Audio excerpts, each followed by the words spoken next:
The world is overarmed and peace is underfunded. I have dedicated my life to persuading other young people to give up their arms.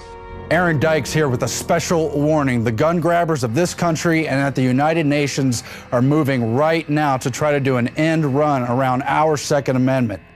Through the United Nations Arms Trade Treaty, they're attempting to set up international regulations for the trade of small arms and conventional weapons. It is ambitious but achievable, so says Secretary General Ban Ki-moon. I sincerely hope that the member states will agree to a legally binding treaty regulating this arms trade.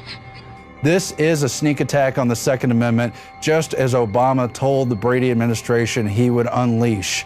This is an attempt to use international regulations to put more bureaucratic red tape and other controls over the United States. Larry Bell warns in his Forbes column that it could enact tougher licensing requirements, create bureaucratic red tape for firearms ownership, could lead to confiscation and the destruction of, quote, unauthorized civilian firearms, could lead to the return of the ban of the trade, sale, and ownership of semi-automatic weapons, and further could give power to the International Gun Registry, which has already been partially set up through the United Nations. Worst, it undermines our overall national sovereignty, ceding even more power to the United Nations, of which we've already given much away, too much. Now, if it is signed, it would have to be ratified by the U.S. Senate. 2/3 of the Senate, and that's a major obstacle, particularly considering that any legislation to control firearms is explicitly unconstitutional. After all, we Americans do have the right to keep and bear arms. It's important to note that a year ago, Senator Jerry Moran of Kansas and 57 other senators signed a letter, sent it to Obama, telling him not to pursue any United Nations treaty that would affect our civilian ownership of firearms. And earlier this year, more than 120 members of the House issued a similar letter to Obama, warning him not to violate our essential Second Amendment rights. But it's the fact that this United Nations treaty will use ambiguous language and easily interpretable language that makes it so dangerous. Number one, the Senate may not recognize the implications it has on domestic firearms ownership because it's worded in international language. And secondly, this treaty may be able to be ramped up over time like so many other international agreements. Just like all other aspects of our sovereignty, international globalists conspiring to change our way of life and create a new system they control have always recognized that a direct frontal assault on the United States Constitution is likely to fail because Americans have been on guard and because at least some in this country remain educated about our founding and about our important way of life. That is the very reason why they've set up the global government systems to do an end run around sovereignty. So many agreements, GATT, the WTO, NAFTA, the SPP, and other international agreements, either bilaterally or multilaterally, binding other countries together, work gradually. They work outside of the constitutional restrictions, but draw in the net around our country and around other free peoples. In reality, it's a double standard, hypocritically allowing the national security shadow operations to continue, spread conflict around the world in the name of achieving global governments and what they have always claimed that the United Nations would be, complete and general disarmament. The United Nations has always been incompatible with the United States, its Constitution, and its way of life. It was set up to strangle sovereignty and merge nations into the one world government, where, among other things, the right to bear arms is not recognized. The United Nations has always been for complete and general disarmament, not only of nations, but of its peoples. The atomic age was born. By 1957, the International Atomic Energy Agency had been formed, and the premise of disarmament was sold to the public on the premise that atomic weapons had become far too dangerous and that it was time to embrace, quote, one world or none.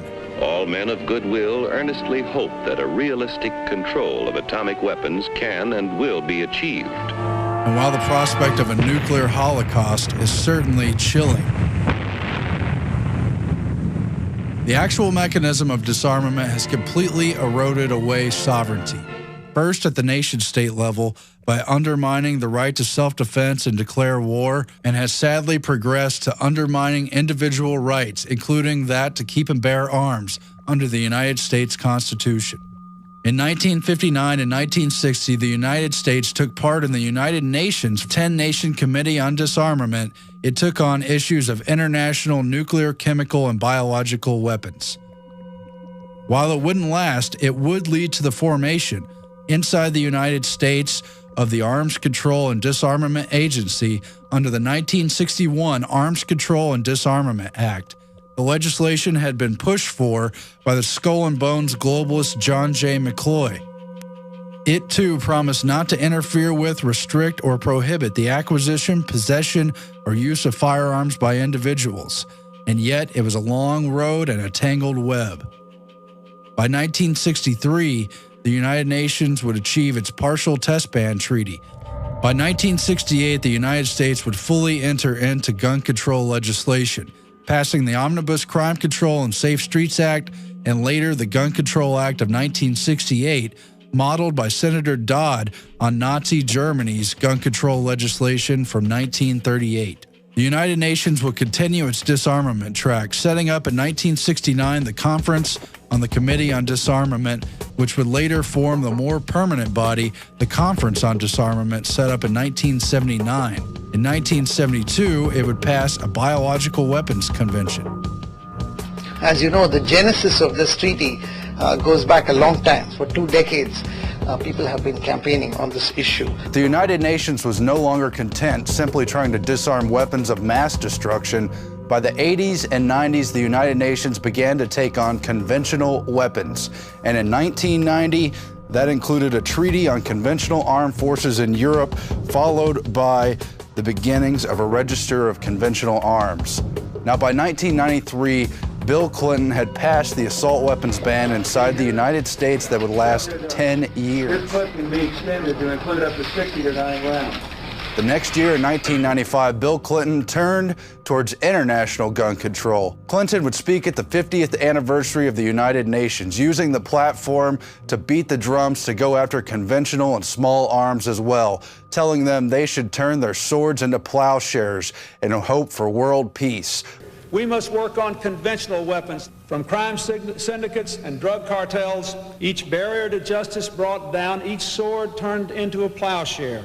That same year, Clinton would urge the United Nations to begin a study on small arms on December 1995. That report would be published 2 years later and would discuss openly in the header the complete and general disarmament of small arms weaponry.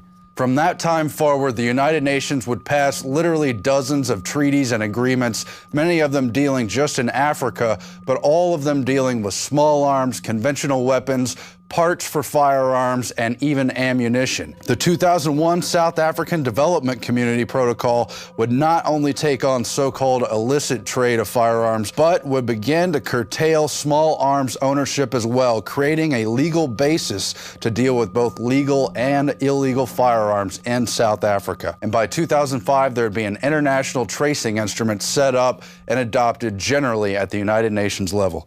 From Bill Clinton in the 90s to President Calderon in Mexico in the years 2010 and 2009 to Hillary Clinton and Obama of the current administration, they have all blamed the, quote, illegal flow of weapons south as a tool to try to rein in the Second Amendment and create greater restrictions. I have never favored all-out ban on handguns. And just really brainwash people into thinking about guns in a vastly different way. Try as hard as we can to keep guns away from people who shouldn't have them. Looking to Fast and Furious, we could see how talking points about stopping the illegal flow of weapons, keeping weapons from getting in the hands of drug cartels and other violent non-state actors plays into the United Nations' larger attempt to rein in guns. Now, the United Nations knows they cannot directly target the United States' domestic ownership of firearms because of the Second Amendment. And so the Fast and Furious documents have shown how the Obama administration, Eric Holder as Attorney General, and other people inside the ATF and related organizations all deliberately put guns into the hands of drug cartels in order to demonize the Second Amendment and put more bureaucratic red tape around arms dealers in the Southwest. And redeploying 100 personnel to the southwest border in the next 45 days to fortify its Project Gunrunner, which is aimed at disrupting arms trafficking between the United States and Mexico, working with the Mexicans specifically to facilitate gun tracing activity which targets the illegal weapons and their sources in the United States. We saw that directly with the new policy at the ATF telling the 4 southwestern border states, Texas, New Mexico, Arizona, and California, that they would now have to do extra paperwork and report directly to the FBI whenever someone bought more than 2 semi-automatic weapons. Now, here at the present 2012 United Nations Arms Trade Treaty, we further see the Mexican delegation telling the other representatives of the world that the Second Amendment is no excuse for not having, quote, product controls on products traded across borders. That's using international bureaucratic legal lawyer speak to try to attack the Second Amendment covertly. The erosion of our Second Amendment is not going to happen overnight, but it is going to happen incrementally through different agreements over the decades, gradually drawing in the net. That's really what we have to watch out for here. And because the United Nations Treaty will explicitly say it doesn't go after the U.S. and other domestic nations' right to have arms, it will appear as though it's not infringing on that right. But nothing could be further from the truth. We must always be vigilant, always be on guard, and always say no to gun control, because that is submission to slavery. I'm Aaron Dykes for the InfoWars Nightly News.